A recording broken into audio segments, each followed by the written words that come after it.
Ladies and gentlemen, this is the main event. Fight fans worldwide, you've tuned into the #1 undisputed boxing podcast today. This is the Boxing Breakdown.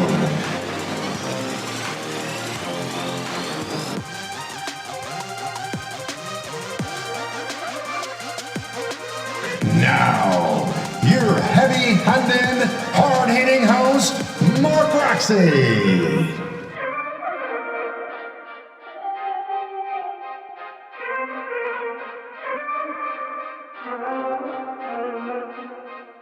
What's up? What's up? What's up? Welcome to another edition of the Boxing Breakdown, and I am your host, Mark Roxy. Thanks for being with us tonight, and I would like to welcome into the studio my partner in crime, Mr. Harold Hunt. What's up? What's up? What's up, Harold? Good evening. Good evening. How are you this fine Hey, I'm doing evening, great, sir? man. It's a wonderful evening, and we always get to talk about boxing. That makes me happy. Oh yeah, that's for sure. Yeah, well, it's been a crazy week in boxing land, and how was your week? Always good. I had a fight I had to do in South Carolina, so that's always a good time. And anytime you can be around the sport that we love, it's always a good time. So it was good to get back and have opportunity to do this.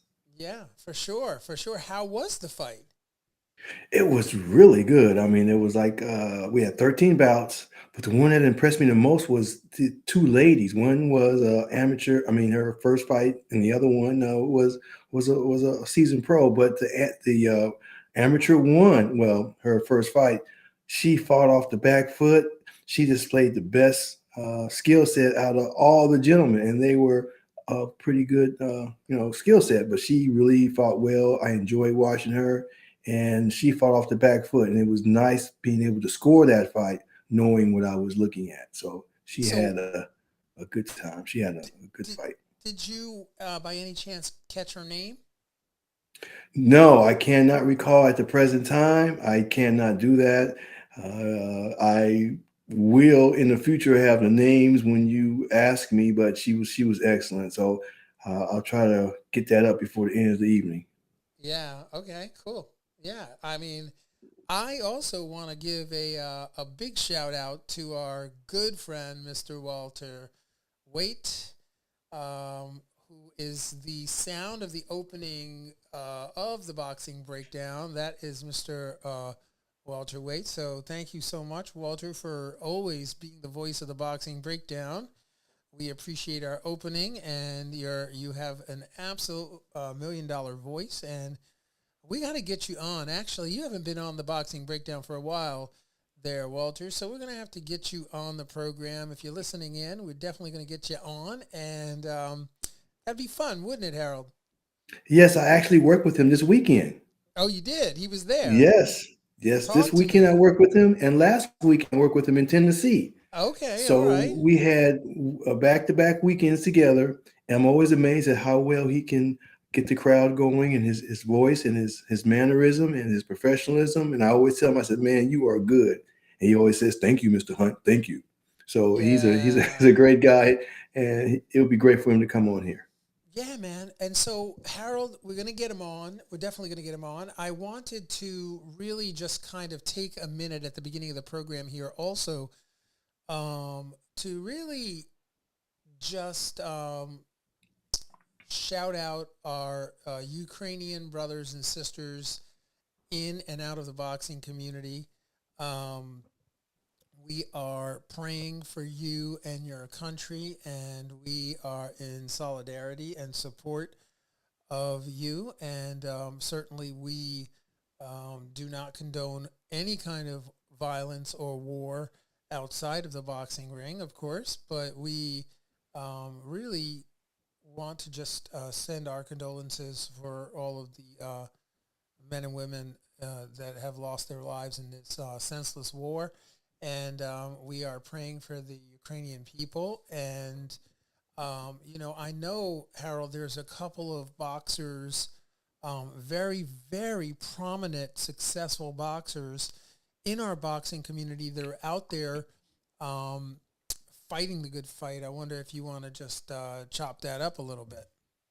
Yes, you have the Klitsko brothers who were heavyweight champions for a long time. The older brother, Vasily, is a mayor of one of the prominent cities there, uh, and his brother, and they have both joined the army, if you will, to protect their country. Also, you have Lomachenko. He's joined also. The latest footage of him is he's in fatigues and he has a combat rifle and he is near the front line. The other boxer that's affiliated with this is Benali Triple G, and he took his family and they went to Greece.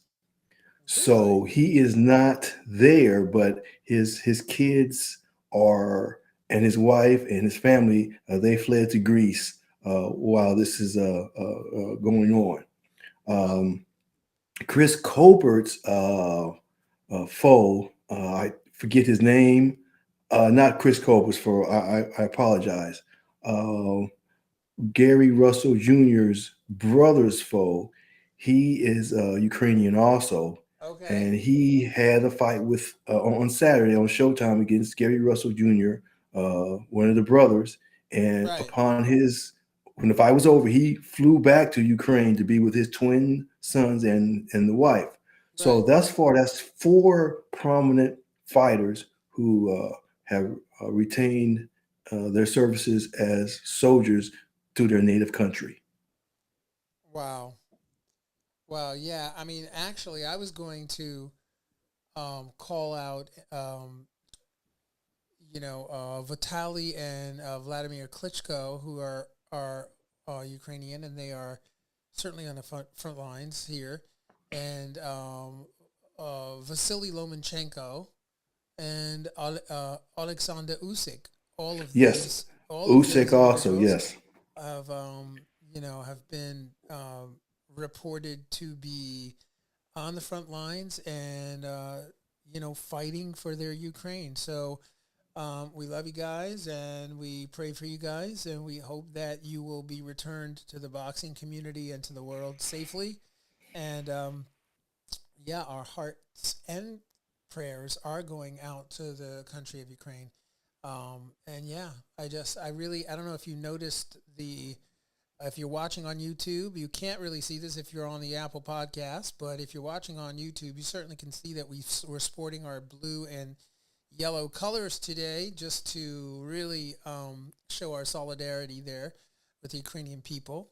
And so, yeah, Harold, man, switching topics here just really quickly. Did you get a chance to see the Chris Colbert versus Hector Garcia fight?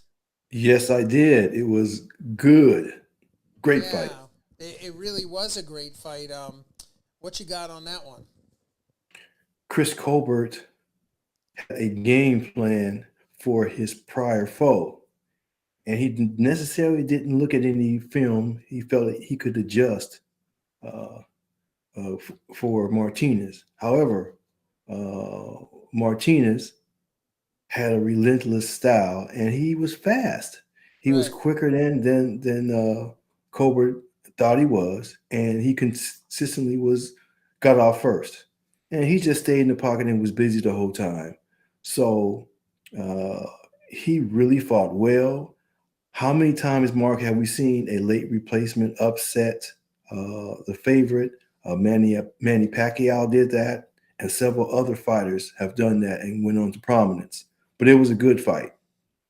Yeah, I mean, you're absolutely right. Those last minute replacements, you have to be really, really careful. I mean, at the end of the day, last minute replacements never really work out well, or very seldom do they work out well.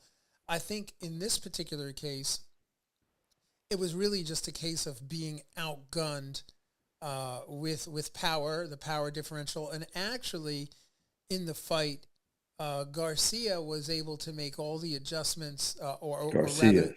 Yeah, he was able to follow the adjustments that were led by Chris Colbert.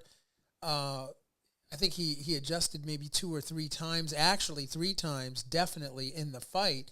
He tried to box him. He tried to brawl him early on, and no matter what he did, what adjustments he made, Garcia was able to make the adjustments and actually beat him in every aspect of the boxing match. So I mean, this went on for the entire fight, and I think that it's just a matter of being outgunned, and there's a lot to be said for um, skill and will, and sometimes will beats skill when you really want to win, and certainly I'm not saying that, no disrespect to Chris Colbert. I don't think that he didn't want to win. I just think that he wasn't able to put it together that night, and he faced a very rugged, um, effective fighter that knew and understood that this is his shot. This is my shot. I'm going to take this, and that's exactly what he did. He went in there, he took it. Yes, Chris knew he wasn't going to win that fight. And the last two rounds, he saved himself uh, humiliation, punishment, and he had opportunity to look at his opponent and figure out what he needed to do in the next fight. Yeah, He did not engage with him round 11th and 12th. He just stayed away from him, knowing that the fight was out of hand, and there was no need for him to uh, kamikaze himself into a win because he simply knew he lost. I was more amazed with his demeanor after the fight because during the post-fight interview, he was very candid. He said, "This gentleman had the better skill set tonight. yeah, Uh, I simply didn't wasn't able to answer anything he did. Uh, I would like to do it again, and I right. take my losses as I take my wins in grace and as a learning experience. Yeah, So instead of having that negative situation where they make excuses and this, that, and the other, right. he simply said, I was beat. But he showed that in the last two rounds by not engaging and allowing that fight to just kind of play out. Yeah, no, no, I definitely agree. I mean, it's unfortunate because I know that Chris Colbert was looking for some big money fights. He was looking to really step up. He's considered a prospect for sure, um, but and I know that he was scheduled to lock horns with the likes of a Shakur Stevenson. Although nothing was really in stone or written, I know that that's what he was going for, and purportedly, Shakur was watching the fight. Shakur Stevenson was watching the fight, really just like he couldn't. He was like flabbergasted. Like, I can't believe this guy was talking all the smack and wanted to face me, and puts on a performance like that. Down, I don't know how many times he was down, but it was a lot. He was down a lot in the fight, and just clearly there's levels to this. Um, I just think it's an example of just maybe just having a bad night, but really just being outgunned. I don't think it's all attributed to a bad night. I do think that he was just simply outgunned by a better fighter, and I think that we gotta take our hats off to Garcia because really, Hector Garcia is a player. I mean, I'm sure there's lots of room for improvement. But he put on a great fight, and I'm sure there's going to be bigger and better things down the road for him, and it'll be really exciting to see. True, true. Colbert was down only once, but he was dominated, as you said, with his best style. He couldn't find the upper hand. No, He wasn't necessarily hurt. He just was outgunned. So he didn't take a huge amount of he didn't take a beating or anything like that. He Right. just was scored upon so many times he really couldn't, get back in the fight as far as the judges were concerned. No, no, there was. I don't really think there was much of a chance of him getting back in the fight at all, to be honest. All right, well, let's take a moment and let's take a quick little jump off here, and let's get into this Ryan Garcia split with Eddy Reynoso. I know you wanted to talk about that. I certainly wanted to talk about it for a couple minutes. But yeah, I mean, what you got? Ryan took the high road when he first left, said he felt like, he didn't get the proper attention he needed at the time. He didn't want to burn any bridges. Yeah, He thought that Reynoso was a great trainer. He just felt like he needed to be the focus more often than not. So I can respect him for that.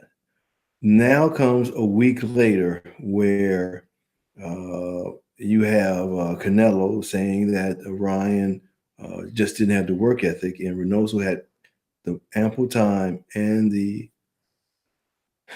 uh, the want to work with him, exclusively when his time came. So you have, two different situations going on, and you don't know which one is which. I commend Ryan for taking the high road initially, and now this is coming out.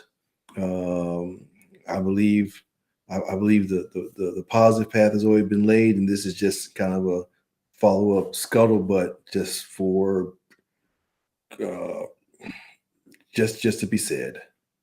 yeah. No, I mean, it's unfortunate that the two have parted ways. I think that Ryan Garcia will be hopefully he'll be able to get to work with Joe Goosen. I'm not 100% sure what happens next actually, but it's unfortunate. When a reporter asked Canelo, "Hey, what's going on?" I think it was Ellie Setback, did an interview with Canelo, and he said, like, "Hey, what's going on? What happened?" And Canelo was like, "I don't know. I have no idea what happened. I don't know what's going on with his, in his head." I'm paraphrasing, of course, not putting words into Canelo's mouth, but certainly it was, I don't know what happened, and the only thing I know is that Eddy Reynoso is in the gym every day, ready to work with everybody. He manages a full schedule of top level boxers, and he's willing and able to, work with everybody, including Ryan. So he really was dumbfounded. I don't really know what's going on with Ryan Garcia. I don't know what he's thinking, what's in his head. So I thought that was really, really interesting.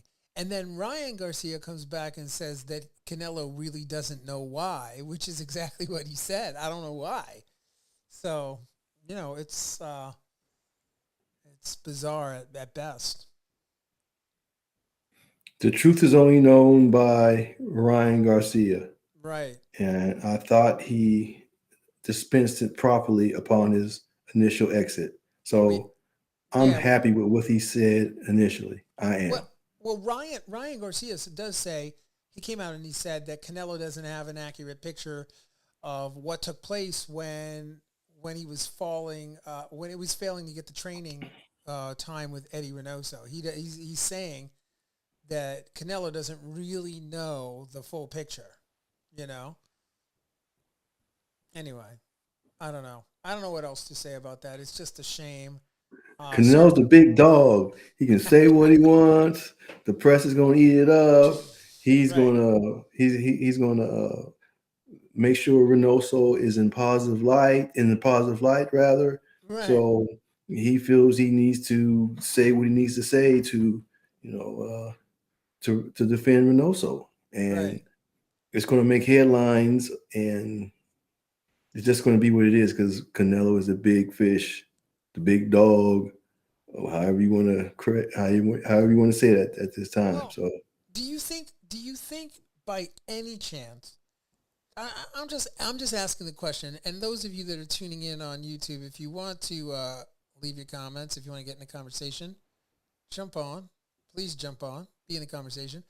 But do you think it's a scenario where Eddy Reynoso is just bitten off more than he can chew and he has too many fighters in his stable? Do you think that's a viable argument, which is an argument that both Ryan Garcia and Virgil Ortiz have both, commented on? What do you think? Well, I have to put it to a situation where I can make it relate to it. I love ribs, and I'll find a rib place, and those ribs are kicking, right? Right. And everyone finds out about them, and then the quality starts going down, down, down, and then it's no longer good. It's still there. The food still comes out, but the quality of food is just not good anymore because so many people know about it, and they want to continue to try to get that to have the business doing well. Right. But Reynoso, he's hot with Canelo, and he's had some fighters who've done very well, and everyone would like to be trained by him. He's not going to necessarily turn them down, but he's really going to squeeze the schedule to get everyone in. Right. I believe that he's giving everyone the proper time. I believe that, but he really has to manage because he is very popular. He's been highly successful. You cannot doubt that. If the gym itself was not successful, other than Canelo, then you had some argument. But all those guys are doing really well. And he had good success with Ryan. He won 3 fights, 2 by knockout or 3 by knockout. Right. So it's tough to say Reynoso has bitten off too much because all his fighters are still successful. And what I believe 2 of them felt like they needed to leave only because Canelo is a big fish and they want that type of treatment. So they go to a trainer who's going to offer them that kind of treatment. And I cannot say anything negative about that. NBA players leave to go somewhere where they can be the number 1 option. And that's just, how it goes. Well, okay. Let me throw another carrot in there. Let me mix up this boiling pot of water. What do you think about the fact that maybe it's because there's so much money involved in the Canelo camp and the other fighters aren't getting the same kind of love? Do you think that has anything to do with it? I'm just asking the questions. Reynoso has always treated everyone on par in that gym because this is the first time this kind of thing has ever come out. And it could be sour grapes or not, but he has always, from what I can see, understand and read and talk to people, that he's even with everyone that's in the camp. Right. Canelo does the same things as everyone else, or everyone else does the same thing he does. He doesn't get any special situation. He gets his time, and everyone else gets their time. And this has never come up, previously. So to me, it's just to be said. But personally, I feel like everyone gets their due, and sometimes you feel like you just want to make a change, and he did. He did not say anything negative about him when he left. Yeah, of course, right. And it was a positive thing. So I have to leave it where it is. I have to leave it where it is. Yeah, no, I understand, and I appreciate that. I know that Ryan Garcia is going to appreciate that, that we're going to leave it right there. And Ryan Garcia, we will leave that conversation right there. If you want to jump on and let us know, we'd love to have you on our program. You know that. We'd die to have you on our program. I think our ratings would go up. If we had Ryan Garcia on our program, could you imagine what would happen to our ratings? Oh, my gosh. We get a YouTube check. It would probably mostly be girls, probably mostly be all the ladies, that just are in love with the guy. He's definitely model quality, so I get it, Hey. Bring him on. Yeah, but listen, I want to see what Joe Goosen does with him and see if he can get back in the ring and start cracking again because, boxing fans do want to see Ryan Garcia as well, and they do want to see... But Joe Goosen was there when he was an amateur, so he knows his work ethic. He knows what buttons to push. That's right. So he's going to not give him that prima donna type of worth that he wanted, and he saw Canelo getting, and he wanted that type of thing. And he can get it. He has the following. He has the style. He's young. Right. He has the cosmetic look for the female population, if you will, and he can fight for us. So Right. if you want to be treated thusly, so be it. But continue to win by knockout. Yeah, man. You better continue to win by knockout for sure. For sure, for sure, for sure. So here we go. On to the big guns, okay? So we've got, let's see if I can pull it up. Yes, yes, yes. We've got Canelo versus Bivol. Bivol. You know, there's a million ways people say his name. I think it's Bivol, right? But Mm, WBC World Heavyweight Championship on the line. Legacy is earned. I think that's going down on May 7th. If you look here, it's a Matchroom event. It's a Canelo Alvarez event, the Zone pay-per-view. But what you don't see is where it's happening, and I believe that's because Harold. I yes. believe that's because they haven't really set a location of where it's actually going to happen. Canelo Alvarez versus Dimitri Bivol could occur in Dubai in the Middle East on May 7th on ESPN MX. Reports that Dubai is a potential option um, to stage the event. It's a superstar event, man. Canelo Alvarez, 57-1, 2 draws, 39 wins by KO, and WBA lightweight heavyweight champion Bivol, 19-0 with 11 KOs, and it's going to be a firefight. Bivol is no walkover. He's a good fighter, and it's going to be really, really interesting. And I did. Did you have anything to say about that, Harold?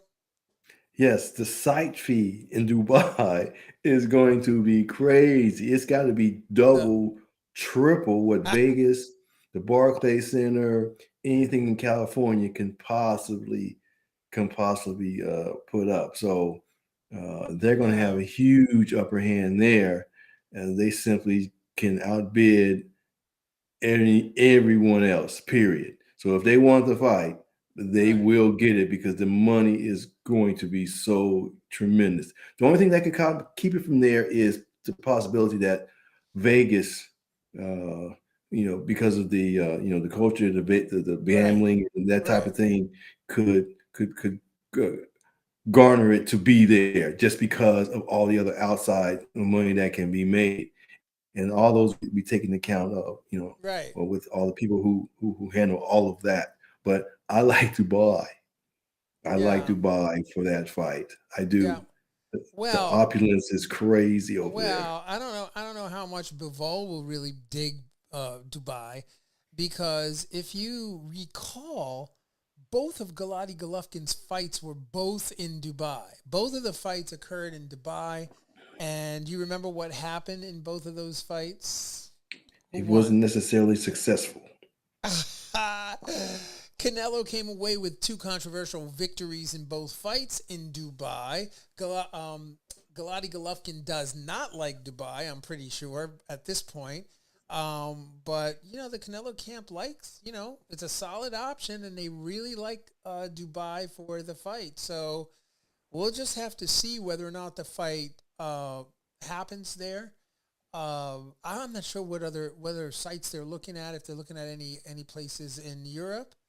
But I know that Dubai is a an option. Boy, Vegas would probably, but boy, Vegas would be on fire if that fight happened there. They'd be on fire. Yes, yes, it would. You know what's Those, real. Go ahead, Harold. please go ahead. No, I was gonna say, what's really on fire? Go ahead. Ha!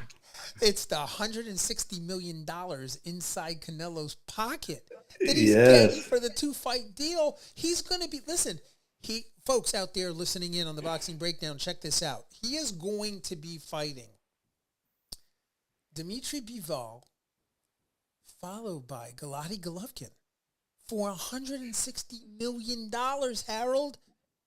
That's just a guarantee. We're not talking about the back end pay per view, which trickles in for years after that. So he'll be getting a pay per view check for this fight, besides his 160, for at least 5 to 6 years, because it all has to wind up and be distributed properly. So we don't know what that back end is. And, I'm just speculating it could be another 10, 20 million. I don't know. Wow, So man. if you want to be conservative, let's say 180. All right, so check this out. Listeners, okay, do the math. Boxers that are tuning into the program, what's up, what's up, what's up? Listen to this, boxers. Canelo Alvarez is making $160 million to fight Bivol, followed by a very aging, no disrespect to Gennady Golovkin at all, but Gennady Golovkin is getting up there in age, right? He is not a spring chicken. He is up there in age. So Canelo, like, how much these guys understand this boxing game, Harold. They really, really get the business of boxing. They're not just like, and I understand, like, Canelo, he cares about the money. Trust me. He cares. Don't ever say Canelo doesn't care about the money. He cares about the money. But you know what he's really caring about is his legacy, what he's trying to do. He's got this vision in his mind of what he wants to do, Harold. So he's got the 160 mil in the bank, cha-ching, and then followed by, he's going to fight Dimitri Bivol, which is going to probably be a pretty tough fight. But then his next fight is against Gennady Golovkin. He's already beat Golovkin twice, controversially, right? And the question is, why did he take these two fights over Charlo and Benavidez?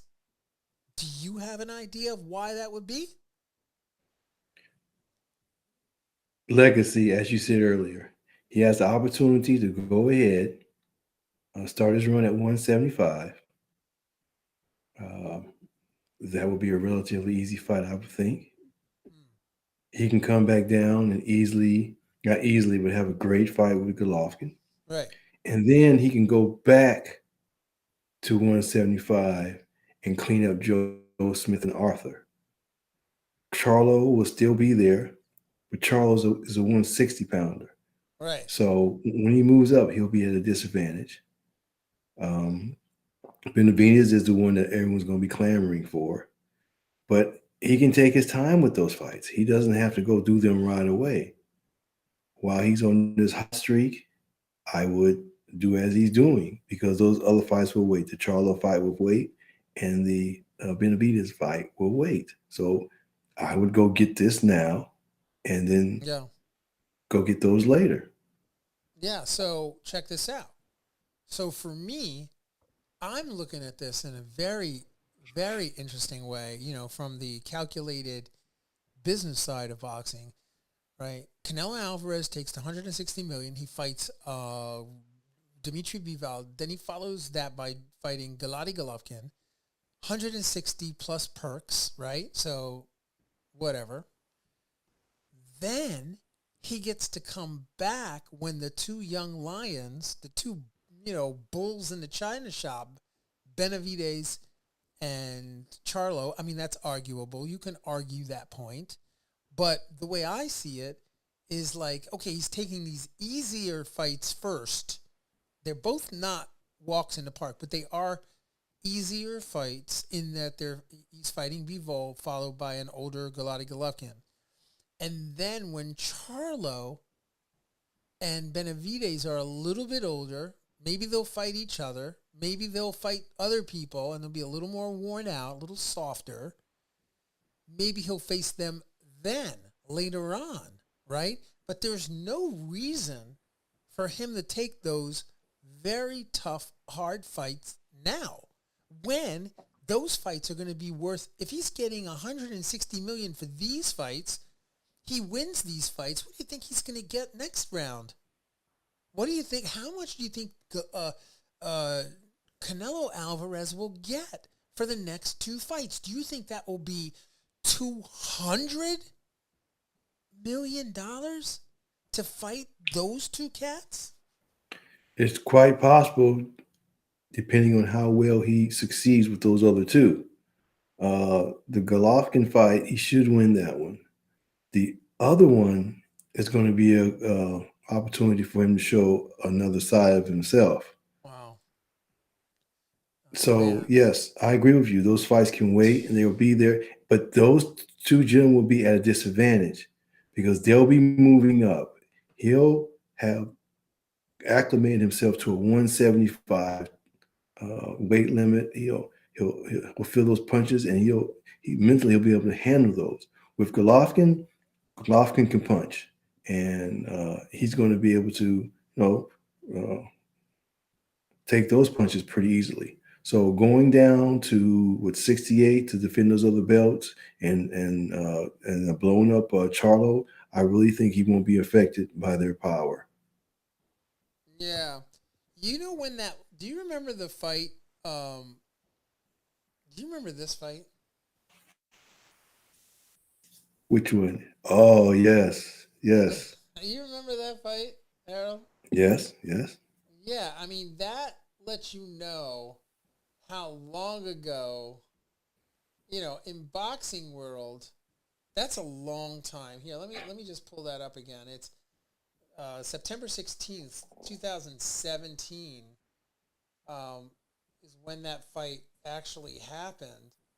So, I mean, these guys have been at it for a while. They've been at this matchup for a while, and they're going to have their third fight, and I'm excited about that third fight. And I'm really just flabbergasted at the idea that Canelo Alvarez in a 4-fight deal could make oh my gosh, $360 million.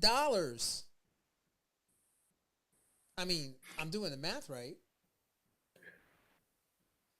The legacy is more important. But after the 360 or whatever he makes, coming back down to fight Canelo, to Yeah, fight Charlo and Benavidez, he still can go up and clean up to 175. yeah. No, I get that. I really And get that's that. I mean, another what, 200 million or that's what I'm whatever. saying, man. You got to respect the game. You got to respect his game. And I don't think it's, some people are like, oh, he's scared to fight the Charlo. He's scared to fight Charlo. He's scared to fight Benavidez. He's not. He's just him and his team, of course. It's just not him. But they are shrewd, intelligent business people. That's it. They really understand this game. And during his prime, his physical prime, he has maybe 2 years of physical prime where he can really fight well. Mark, Yeah. a boxer's prime, and he is right in the middle of it. I mean, NBA box prime is what, 32 to, what, 28 to what, 30, 33. Right. NBA prime. Right. It's in your prime is in your 30s, physically as a man. And in boxing, Mark, you can speak to that. He's in dead in the middle of his prime. He's approaching the end of his prime, but he's still right in the middle. And he'll Yeah. he'll be successful for at least 5 to 6 fights where it won't be any fall off physically or mentally. I'm just thinking, Harold, I'm just thinking, yes. But I was thinking Canelo saying, payday, payday, payday. He goes, payday, payday. He just wants a payday, And payday, I, right? I know that. Yeah, man. He did. What he wants is he actually wants Benavidez and Charlo to fight one another, right? He says, Jamal. By the way, that's who we're talking about, right? So he wants Right. Jamal Charlo to face off against Benavidez, Benavidez. and then he'd take the winner of the fight. He says that these guys just want to fight him for the payday. They just want the payday, but they should fight each other. Like they're good fighters, they should fight each other. If they want to get at him, they They're should just fight sitting each other to around get there. waiting. Yeah, everyone's sitting around waiting to fight Canelo, and they just need to be fighting each other. They're Yeah, waiting for well, that golden ticket. One well, of the commentators called it the Willy Wonka ticket. I started laughing. It was so good. I guess it was Ness on right. one of the other podcasts. the boxing voice, and he called it the Willy Wonka ticket, and that was just excellent. It was well placed because these guys don't want to fight each other. They say, look, we got to wait for Canelo. Let's wait for Canelo. Like everyone waited for Pacquiao. They wanted that Pacquiao sweepstakes. Who was going to get it? Who was going to get it? And they wouldn't fight each other. So this is where we are now. And if they do fight, that's going to be a great fight between those two. Yeah, for sure. No, that'll be a great fight. You know, I look forward to that. Charlo's going to have to come up to 168, and Benavidez is already at 168. And the trash talk and the press behind that will be just epic. Oh my gosh! I mean, that really would be good. I mean, you'd really get a lot of hype behind it. And then you got Canelo going to the fight and going to the training camps of these guys. Oh man, right? No, that's good. That's going to be good stuff, man. Yes, it will be. It will be, Harold. Absolutely. And you know, just a little bit more touch and go here on the Canelo front. You know, Canelo really is just like you said. He's really just looking to make history. You know, that's all that they really want to do is just make history. as he should. He has an opportunity. I'm not saying the light heavyweight division is weak, but it's something he can definitely handle. He can definitely handle, and I believe he can handle Bivol also. I mean, the other gentleman, Better Beef, if I'm saying that correctly. I believe he can beat him also. Right. Yeah. And Joe Smith. Joe Smith is a great fighter, but his fundamentals are so basic that he'll get picked apart by Canelo, who is a fundamentally sound fighter. So what do you think about this business that Canelo's not really facing anybody who's, you know, of quality? What do you think about that? I mean, there's been some talk about him not facing, like he faced Avneen Yildirim. Remember that guy? I always had a hard time saying his name. Billy Joe Saunders, Caleb Plant, Sergey Kovalev, Daniel Jacobs, Rocky Fielding, and Callum Smith. So what do you think about the fact that, like, Benavidez and these guys feel like he's not really facing any elite competition in those names? Well, you still have the mandatories. So he's forced to fight those guys, whether they look good to the public eye or not. He has to fight them to continue to hold the belt. I understand that. Right. Okay. The other guys he's fought, they were all champions in their respective divisions. What are you going to do? Right. They're champions of their division. So he's just fighting the champions. Now, if you want to say the champions are weak, then you're saying that division is weak.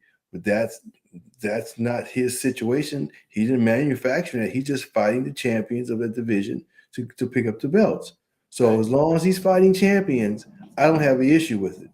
If the light heavyweight division seems light to most people, that's what it is. If 168 seems light to most people, that's what it is. They were still champions, and he still beat them. And it wasn't up to him the quality of the fighters that he fought. They were champions, and they came up the way that champions do. Right. Well, I mean, there's going to be a lot of hubbubaloo around this fight with Bivol. How do you want to make a prediction, Harold? Do you want? Yes, I always do. I don't mind getting my throat cut, eating the crow, or whatever you want to say. Right. I just think Canelo is just going to be able to make Bivol miss so much and frustrate him so much and be able to counterpunch. And once he puts the stinger on him, he'll knock him out. Yeah. No, I mean, I think you're right. I think I can't. If you guys have alternative feelings about that, anybody in the Bivol camp or anybody want to talk about the Golovkin, please leave your comments, man. Let us know. If you're listening on Apple Podcasts, we want to thank you for being with us. Please take a moment to share the podcast. Send it out to our friends out there.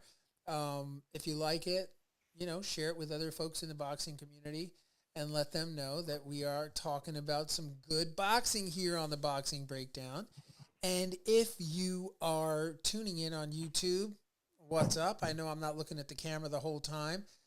There's a lot of stuff here in this room that we have to pay attention to make this broadcast come to you. So I just want to thank you for being with us. Hit the like and subscribe button down below, right down in there, right? Make sure you get your notifications. That's right. Every time a podcast is released, you'll know it's released and you'll be able to tune in when it comes out. This way you're getting the news when the news is breaking.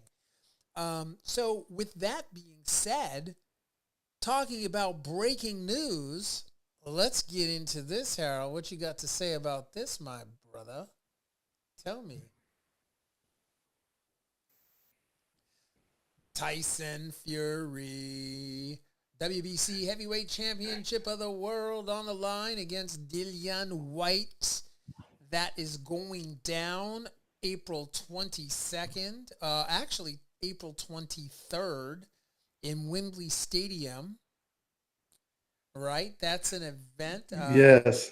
Yeah, man, that's an event of all events. It's a Top Rank event, of course, in part Top Rank. I think BT Sports is involved in that, but it's going to be a great, great fight, Harold. What a venue. Wembley Stadium. Yeah. It will be sold out. Oh, yeah. A massive, massive amount of people will be there. If you can make it there, please go. It's just going to be phenomenal. They have a different feel about their boxing than you would get in Vegas. They're both beautiful, but Right. that is just a different animal. I always like financials, and the financial ramification of this fight is crazy in that Fury gets 80% of whatever money is made, and Whyte only gets 20%. Oh my God. That is such a huge painful. There will be some kind of cut of the back end, the pay-per-view, if there's any concessions. I don't know what the breakdown will be, but something will be there for them. So Whyte could pick up a few more dollars on that end, but 80-20 is really something. That's really something. Wow. But he wants this fight. He's in the middle of suing the WBC. Who? Mr. Whyte. He has him in court right now. Wow. So he's suing them. It's an ongoing case because he felt like he was to get this fight earlier. Right. So he's suing for that situation. He was able to get the fight now, but he's still suing because he should have had it earlier, in his opinion. Right. So he's still suing them. He still gets the fight.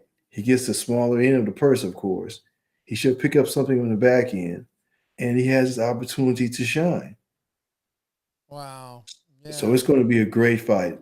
I would love to go there and just to feel that atmosphere.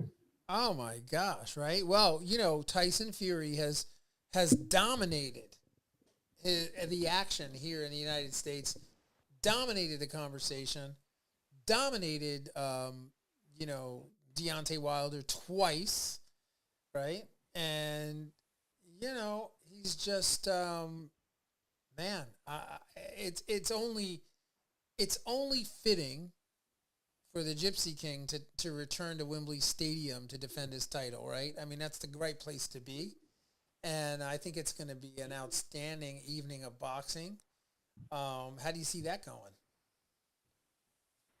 I don't know what the undercard is. As far as the actual fight is concerned, yeah, I mean Fury and Whyte. Yes, the actual fight is concerned.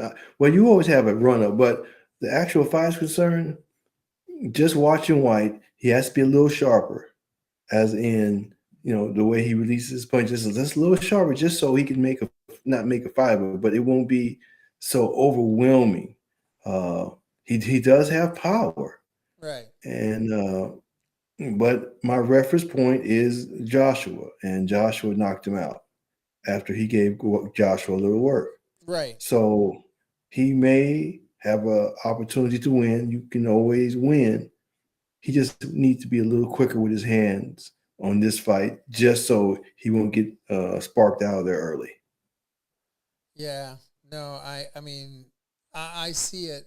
I see it going to Tyson Fury. You know, I think he's the quicker, faster, more skillful fighter. He's got a great defense. So he's a little taller. So I think that, you know, it really, anything can happen in the heavyweight division, man. And literally anybody can go down in the heavyweight division. That's what makes it so exciting.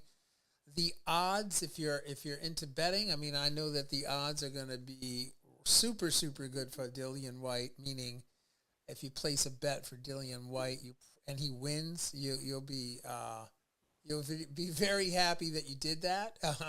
But I don't see it going that way. I think that Tyson Fury is just too much of a monster for this.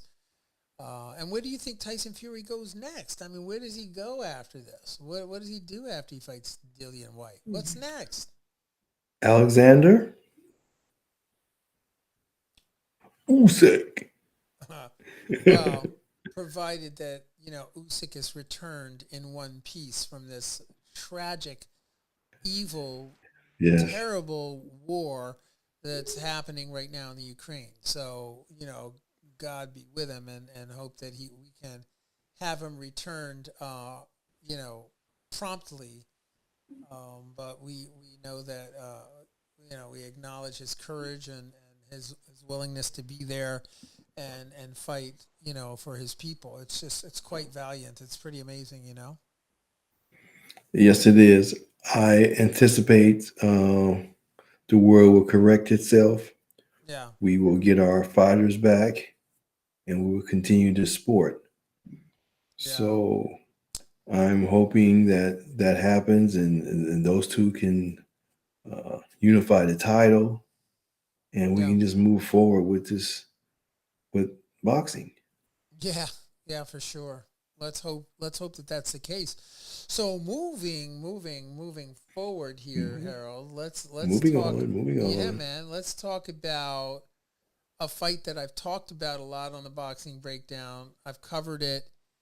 So if you haven't heard the coverage of the Ramirez versus Pedraza fight, you know, go back and tune into one of the previous episodes of the boxing breakdown. We have talked about this fight a bunch of times, and it is sponsored by Top Rank, and it is going to be on ESPN Plus Friday, March 4th, right at the Save Mart Center in Fresno, California.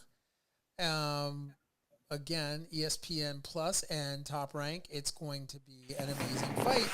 I I I mean, I'm anticipating, Harold, this to be a really great fight.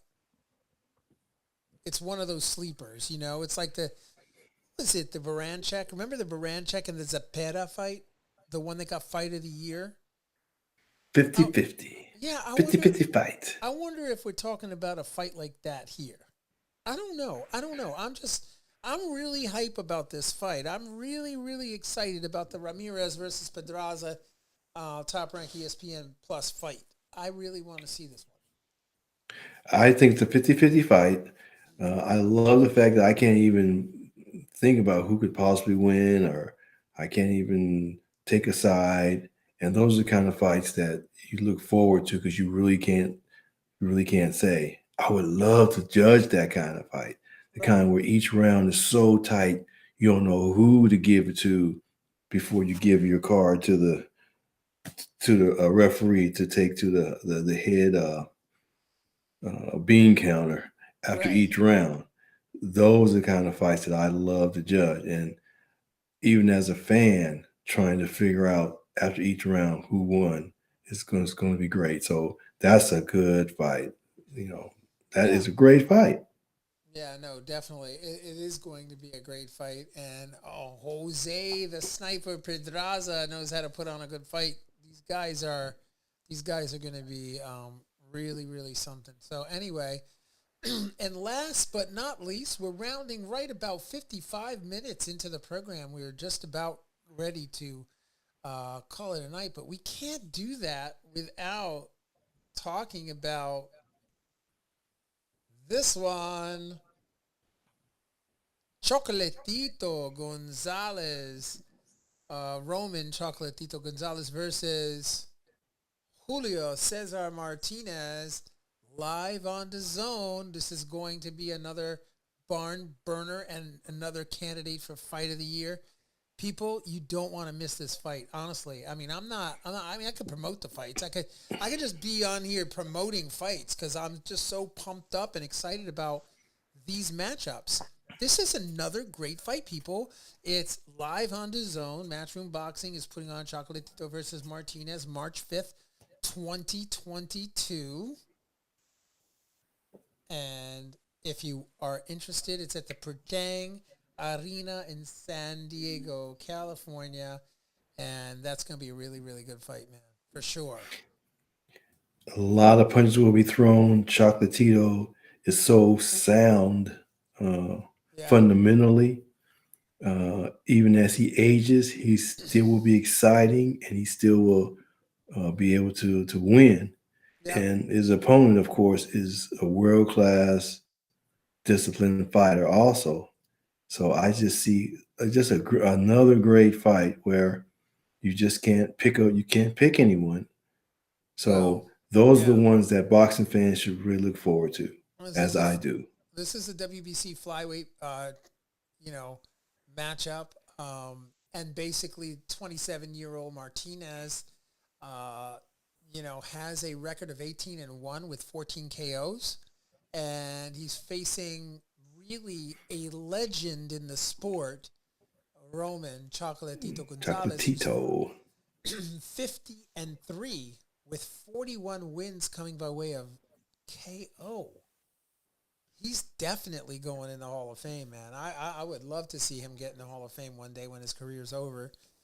But again, this is going to be the classic bull in the matador, although I think they're both going to be bulls, to be quite honest. I meant, you're going to have the youthful Martinez versus the very mature and experienced Roman Chocolatito Gonzalez, right? So, yeah, I mean, it's going to be a great fight.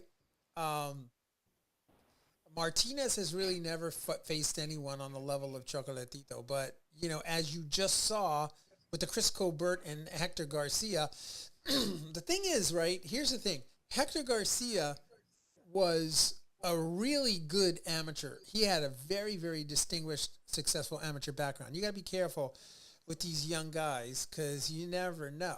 You just don't know what can happen.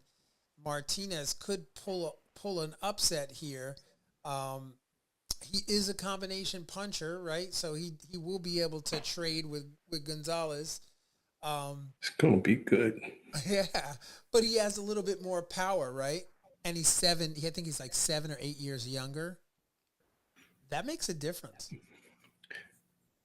But the frequency coming from Chocolatito may not allow him to utilize that skill set he has because he has to be wary about what's coming to him on a regular basis. Right. So he has to get his in while avoiding Chocolatito's. And Chocolatito knows that his defense will come from offense because he doesn't need to be taking that work from his opposition at all. And listen, Harold, to Chocolatito's credit, the guy in his 50 plus fights, he's faced everybody. I mean, he's fought everybody in the division. I think on the flip side of that, like the toughest opponent that Martinez has been with in the ring are Jay Harris, right? McWilliams Arroyo, and Christopher Rosales. Those are the three toughest opponents that Martinez has been in the ring with. So, it is experience against, youth. And the toughest was Arroyo, if I say that correctly. That was the tough. Arroyo. Arroyo. I can't roll my tongue. I can't roll my tongue. I'm from the Midwest, but the situation is that's going to be something that he has had that kind of pressure from Arroyo, and that should serve him well against Chocolatito. So he doesn't come in with a glossy record and hasn't fought anyone who can give him that kind of pressure that Chocolatito could apply. So he's done well with that. As you say, he has youth. Youth could be served, or a mature person who knows the fight game and who's able to be successful at a mature age, a la James Toney. He fought very well as when he was older, and he was supposedly over the heel or whatever, but he had such a skill set that he was able to be successful on a high level way after people had wrote him off. Right. Yeah, no. I mean, look, he says, he says that he's faced other great champions like Edgar Sosa, right? And he walked away with his hand raised on that fight, and now he's fighting, Roman Gonzalez, another one of his idols, actually. So I don't know if that's good or bad, because you got to really get in there and disrespect your opponent if you want to win. But Julio Cesar Martinez is class act. He wants to step up and fight the big guys, so there he is. He's going to be against the cream of the crop in that division. And it's going to be an amazing fight. Folks, do not miss this fight. I'm telling you, it will be candidate for fight of the year. Hopefully I'm not overhyping it. Y'all better perform, Chocolatito and Martinez. Y'all better do it because a lot of people are going to be tuning into this fight. And I cannot wait to see it, Harold Hunt. Yes, that's one of the ones I'm looking forward to. Just because Chocolatito is so busy, he's so aware of what's going on. He's able to change his style and his attack and his defense, and he's just beautiful to watch as he goes about the job. Yeah, well, Harold, it's a pleasure as it always is to be with you on the Boxing Breakdown. I want to we're thank done, you. huh? Yeah, man, we are done. We just rounded out an hour. We've done it, bro. We got through all of our topics. We've delighted our fans, our folks that are tuning in, the boxing aficionados who love to be with us on the Boxing Breakdown. Thank you. Yeah, and you made it possible for them to have a wonderful evening tonight. So I thank you for that. Hopefully so. We did that. Yes, we did.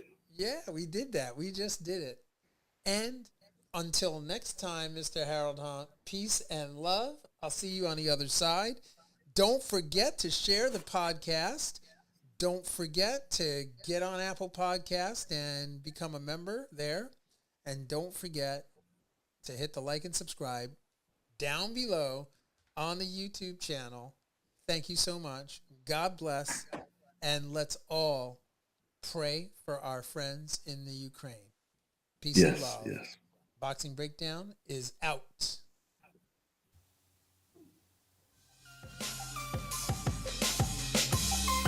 Fight fans, join host Mark Roxy and special guests as they break down all aspects of the boxing world, including news, business, management, training, promotions, fan reactions, upcoming events, matchups, future boxing stars, title fights, state of the boxing world, and all the stuff you don't see when you watch boxing. This podcast is released each week on Thursday at 8 p.m. Eastern Standard Time. Live streamed on YouTube, Instagram, and Facebook Live. It's the Boxing Breakdown, hosted by Mark Roxy.